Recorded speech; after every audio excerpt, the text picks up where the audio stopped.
सोनरा बसेला मधुबनावा में, सोनरा डाली मारे अपने ही सोनावा में। सोनरा बसेला मधुबनावा में, सोनरा डाली मारे अपने ही सोनावा में। सोनरा डाली मारे अपने ही सोनावा में। सिंदूरा के मोल करे वही दुल्हे, सिंदूरा के मोल करे वही दुल्हे। जेकर पहनन वाली बन्नी नाई हरवा में, सोनरा बसेला मधुबनावा में। सोनरा डाली मारे अपने ही सोनावा में। सोनरा डाली मारे अपने ही सोनावा में।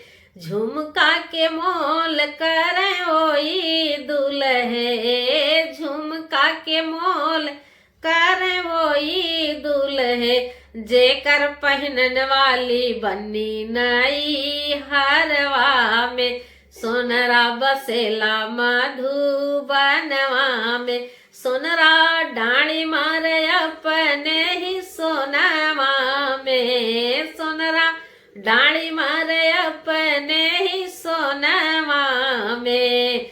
नथिया के मोल करे वही दुल्हे, झूलनी के मोल करे वही दुल्हे। जेकर पहनन वाली बन्नी नाई हरवा में, सोनरा बसेला मधुबनावा में। सोनरा डाली मारे अपने ही सोनावा में। सोनरा डाली मारे अपने ही सोनावा में।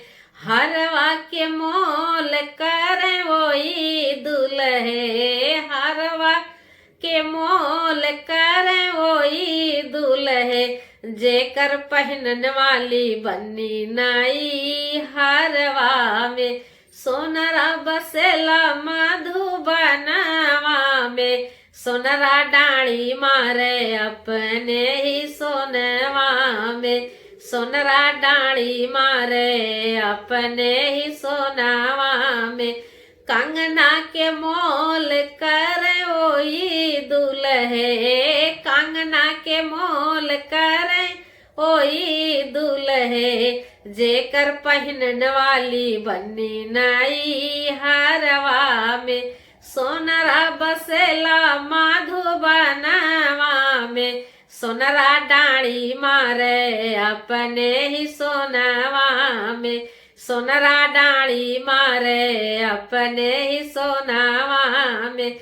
बेंदिया के मोल करे वही दुल्हे, बेंदिया के मोल करे वही दुल्हे। जेकर पहनन वाली बन्नी नाई हरवा में, सोनरा बसेला मधुबनावा में। सोनरा डाली मारे अपने ही सोनावा में। सोनरा डाली मारे अपने ही सोनावा में।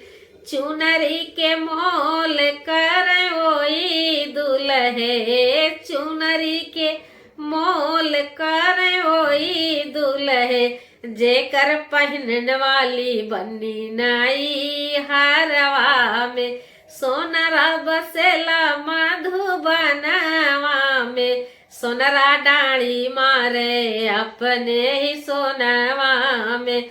सोनरा डाली मारे अपने ही सोनावा में।